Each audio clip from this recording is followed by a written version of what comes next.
Ridicule, allons vraiment jusqu'au bout. Oui, ça existe parce que, eh bien, on peut recycler, on peut trouver des machines à lessiver, mais de l'électroménager de manière générale, des frigos, etc. D'occasion, bien entendu, sur les sites de petites annonces, sur eBay, sur deuxième main, etc. Mais également dans des magasins spécialisés qui se fournissent où? Eh bien, qui se fournissent dans des entreprises qui sont spécialisées, elles, dans la collecte et dans le recyclage de ce type d'appareil. Et on est allé en visiter une, c'est probablement la plus grande du côté de Liège. Chaque année, près de 17 000 tonnes d'électroménagers sont récupérés chez nous. La plupart termineront concassés ou recyclés, mais 2 à 3 % d'entre eux auront droit à une deuxième chance. Ils seront réparés et revendus grâce à des entreprises d'économie sociale. Il faut des produits de qualité qui ont été vérifiés sur différents types de critères, notamment au niveau sécurité, puisque tous les produits qui sont revendus via nos ateliers de réparation sont proposés avec une garantie de 6 mois. On les reconnaît parce qu'ils sont labellisés ElectroREV. C'est un protocole en fait commun que suivent les 4 ateliers de réparation et qui garantit que chaque appareil a été vérifié sur toute une série de points importants. Parmi les 4 ateliers de réparation, il y a Sophie, en région liégeoise, le plus grand de tous. Tous les jours, les camions débarquent la marchandise usagée et tous les jours, seuls les appareils des grandes marques et en bon état sont sélectionnés. Vous avez combien de frigos, matériel, etc. Au total des détaillants et des parcs à conteneurs, on collecte plus de 6 000 tonnes de déchets d'équipements électriques et électroniques. Donc ce sont des dizaines de milliers de pièces qui reviennent ici.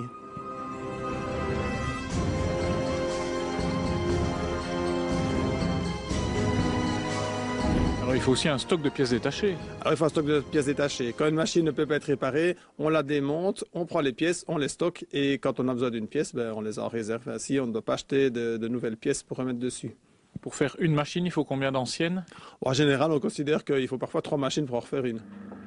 Ici, on a compris, on est dans le département frigo. Oui, on est dans le département frigo et ici plus spécifiquement dans la partie où on travaille sur les gaz et donc c'est le plus technique de ce qu'on fait. Et dis un petit mot sur ce qui est en train de se passer. Oui, donc ici, nous avions un frigo qui a eu une fuite de gaz. On a trouvé où était la fuite de gaz, c'est réparé.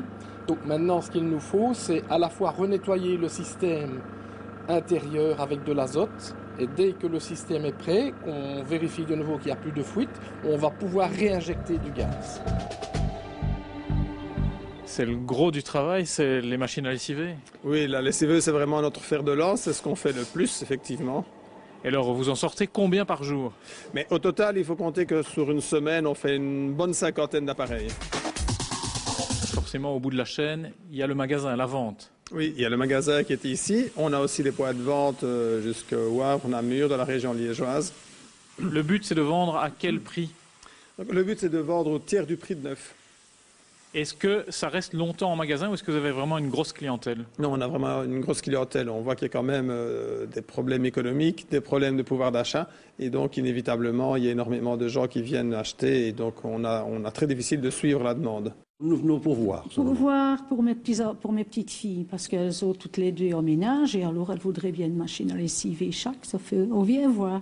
Alors, pourquoi spécifiquement ici et pas dans un magasin traditionnel? Écoutez, elles n'ont pas les moyens de se payer.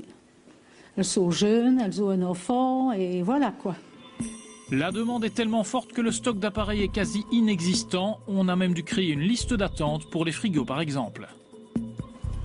Alors Jean-Christophe, non seulement c'est intéressant au niveau du prix, mais en plus ça crée de l'emploi. Pas mal, oui, parce que l'entreprise qu'on a visitée, donc Sophie, est une entreprise, c'est une société coopérative à finalité sociale. Ça veut dire quoi? Eh bien, ça veut dire que le bénéfice engrangé ne va pas dans la poche des actionnaires ou des patrons, etc., mais est là pour créer de l'emploi, principalement des emplois à faible qualification. Donc tout est réinvesti dans l'emploi. Alors ça fait partie d'un réseau qui est beaucoup plus grand, le réseau Ressources, qui compte 69 entreprises plus ou moins du même type. Alors parmi elles, on connaît quelques grands noms comme Oxfam par exemple, l'Armée du Salut, les Petits Riens ou Terre. Beaucoup d'activités dans le social, le recyclage? Mais oui, parce que Ressources, donc avec ces 69 entreprises de ce type-là, ça a quand même créé 4600 emplois en Wallonie et à Bruxelles, c'est pas mal. C'est actif dans à peu près tous les domaines, beaucoup de textiles, les métaux, le bois, etc., etc. On a vu l'électroménager.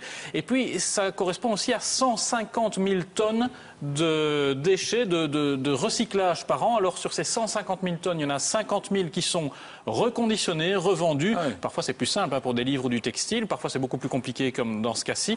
Et les 100 000 autres autres tonnes, eh bien, elles sont recyclées, donc démembrées, désossées. Pour en revenir à l'électroménager, on peut tout réparer ? Alors on pourrait en théorie tout réparer ou presque, mais bon, vous avez vu dans le reportage, il s'intéresse vraiment aux grosses pièces des frigos, des machines à laver. Pourquoi ? Parce que le temps passé pour réparer un radio-réveil ou une cafetière, ce serait beaucoup plus cher que si on achetait du neuf. Donc forcément, ça, il ne répare pas. Il se concentre sur les grosses pièces et uniquement des marques allemandes, des marques renommées parce que ce sont les plus solides. Et c'est carrément remis à neuf, on a l'impression. C'est carrément remis à neuf. Parfois, on ne voit pas vraiment la différence entre du neuf et de l'ancien parce que si un frigo est abîmé à l'intérieur, on change tout ce qu'il faut changer. Donc on change peut-être les portes, on change à l'intérieur, on change les compartiments, etc.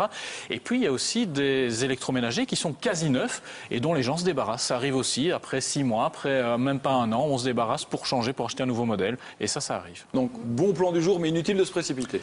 Inutile de se précipiter, on peut aller voir parce qu'il y a du roulement, mais il n'y a quand même pas des centaines d'électros qui sortent, puisque c'est à peu près un électro par ouvrier, ils sont une quarantaine d'ouvriers. Et vous l'avez vu, pour tout ce qui est frigo, etc., bar à vin, tout ça, il y a des files d'attente, il y a des listes d'attente. Donc, mais ça reste quand même intéressant. Au tiers du prix, c'est pas mal. Merci Jean-Christophe. On va accueillir notre prochain